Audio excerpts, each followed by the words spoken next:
Okay, we're going to introduce some new symbols, and I'd like to clarify uh, one thing that I think is really important to learn about mathematics. There's a difference between saying the name of the symbol and understanding what you're saying. So generally, if you're going to use mathematics, you don't really know what you're saying unless you can say it in plain simple English. For instance, here's some hieroglyphics here. Uh, I don't know how to read these, but I can say this is an eyeball. This is a person sitting down with a knee up. Looks like they're pointing to the sky, some type of bird. Again, I'm not reading hieroglyphics when I do this. And what is my point? My point is when we introduce symbolic notation, when hieroglyphics are symbols that represent something else. So I'm not reading this hieroglyphic when I say eyeball. Same thing in mathematics. I'm going to introduce some new symbolic notation, and we're going to talk about it, and I'd like you to learn what it actually means and be able to say it in pure, simple English. So the derivative of a function at a number a denoted by f prime of a, or sometimes just read the derivative at a, is this formula here. This formula should look very familiar to you. We've been working with it. This is the equation of a slope of a tangent line. So the slope of the tangent line, the instantaneous rate of change of the function, we're now going to give a special name, and we're going to call it the derivative. And we have two formulas that you should be familiar with. We use this to calculate the slope of the tangent, or the instantaneous rate of change, and we use this formula to calculate the slope of the tangent, or the instantaneous rate of change. And now we're going to name that instantaneous rate of change the derivative. But before we go too far, let's talk about what a rate of change is. It is the change in y over the change in x. We were looking at secant lines, and before it was always y2 minus y1 over x2 minus x1. Same idea. Sorry about those. So we've got a derivative that is the slope of the tangent line at point A. Again, slope of the tangent line, how fast the function is changing. Nothing new here except for this new symbolic representation. So let's talk about using this in an idea. Okay, so here we go. Oh, make it a little smaller. Good question. We're going to order these objects from smallest to largest. So you have to know what these objects represent and be able to come up with a reasonable numerical value. And that's going to be a little challenging because there's no y values. So here we go. Well, we know the number 0. Okay, so let's look at g prime of negative 2. And what I'm going to do, okay, let's use a red line. I'm going to draw the tangent line at negative 2, and g prime is its slope. So the instantaneous rate of change at negative 2 clearly is some positive number. I'm just going to go through all of them. G prime of 0. Okay, go to 0 and draw the tangent line. And the tangent line, I'm just drawing a little piece of it, clearly is negative. G prime of 2, well, that's positive. And again, tangent line. And G prime at 4, another tangent line. So, first of all, of everything I have up here, 0, g prime of negative 2, g prime of 0, g prime of 2, and g prime of 4, only one of those represents a negative value, and that is g prime of 0. Clearly, the slope of this tangent line is negative. So let's go with that. It's got to be the smallest because it's only one negative. So as I list them from smallest to largest, we're going to go G prime of 0 is the smallest. It is smaller than everything else. Well, when I look at the other derivatives, so we're done with this one. It's the smallest. All the other ones are positive. Well, guess what? Positive numbers are bigger than 0. How do I know they're positive? Because the slope of the tangent line is going up from left to right, which is clearly a positive number. So positive numbers are bigger than 0. So the next smallest value is 0. So we're done with G prime, we're done with 0. So, okay. So I'm actually going to erase, so I'm not looking at G prime of 0. So I've got now 3 positive values. The slope of the tangent line at -2, the slope of the tangent line at 2, the slope of the tangent line at 4. Now, question becomes, which one of these seems like it's going up the slowest? If you were walking on these 3 pathways, which would be the easiest to walk up as you're going from left to right? For me, it's going to be G prime of 4. That's the least steep. So now I'm going to erase it. I found it. It's the next smallest. Now all I have to do is look at the slope of the tangent line at -2, and the slope of the tangent line at 2, which appears to be the steepest. It looks like this is steeper, so the next smallest one is going to be G prime of 2, smallest one.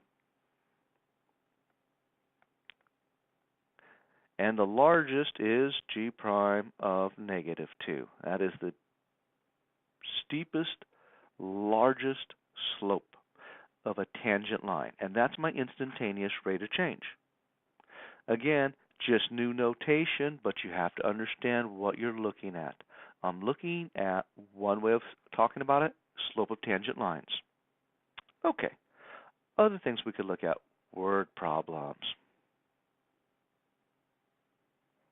Okay, bacteria population.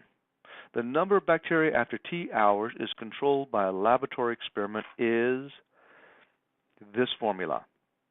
So N is how many bacteria you have, and it's a function of time. What is the meaning of the derivative F prime at 5? What are the units? So it's the slope of the tangent line. It's the instantaneous rate of change. It tells me whether my bacteria is increasing or decreasing by how many outputs per input. So what are my outputs and my inputs? Let's see. The number of bacteria after T hours is controlled by a laboratory experiment. So my slope of any line is units of y over units of x. So what are the units? The units of y are n, the number of bacteria,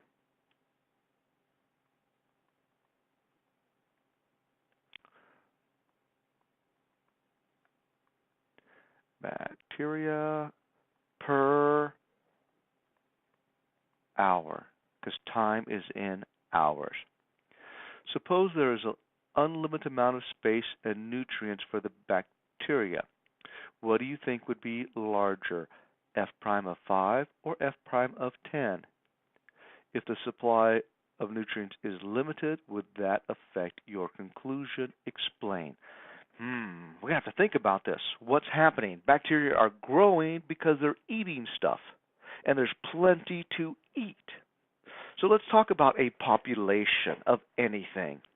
So we got a few bacteria at first, however many we have, and they eat. We would think that they would start to grow. And the derivative is the change in bacteria per hour. So would there be I'm sorry, would the bacteria be growing faster and then stop growing, or what? Think about it. Couple of bacteria, they multiply.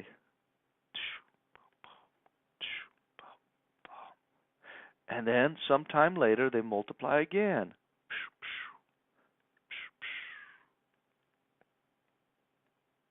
And some fixed time later they're going to multiply again. As you see, I'm starting to get a lot of bacteria because they're multiplying.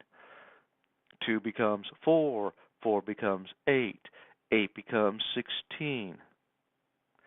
So, if there's plenty of food, I'm going to think they're going to multiply faster and faster and faster. So, if that's the conclusion, I'm going to say that the rate at which they are multiplying, which is how many more bacteria we have per hour, is going to be larger larger after 10 hours, and growing faster than it is after 5 hours. Now, if the supply of nutrients is limited, okay, so this depends. How limited are we talking about?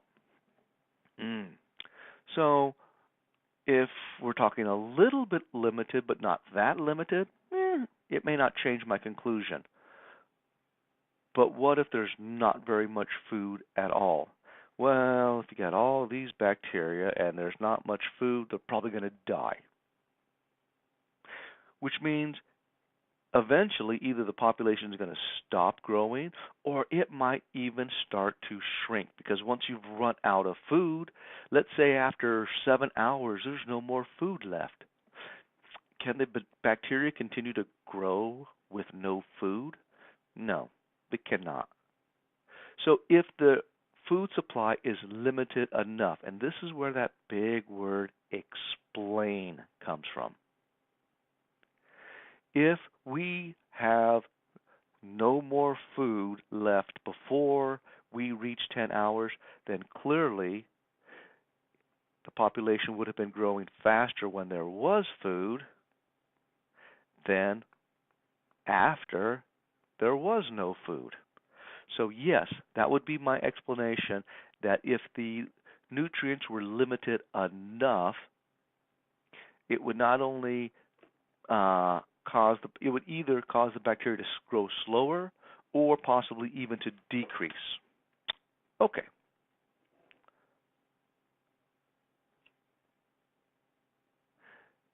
What do we have here? Profit function. Profit, let P of X be the profit in dollars a souvenir shop makes for selling X coffee mugs during a week. So, profit, A. This says, let's see, X is 80, P is negative 125.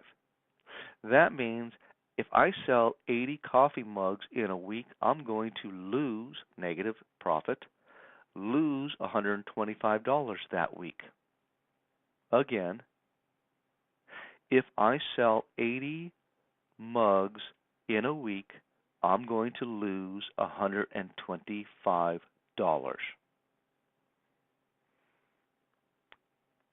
Rate of change. Rate of change, units, is output over input. Output is profit. That's an R. And input is mugs. So let's talk about this interpretation real careful here. I've sold 80 mugs and my profit is going up $1.50 per mug.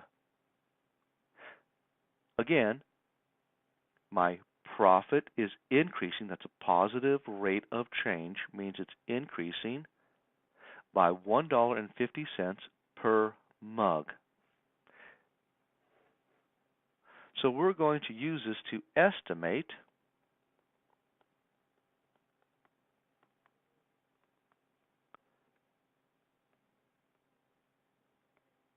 P of 81. Well, let's see. I lost 125 bucks after selling 80 of them. But my profit is going up $1.50 for every one mug.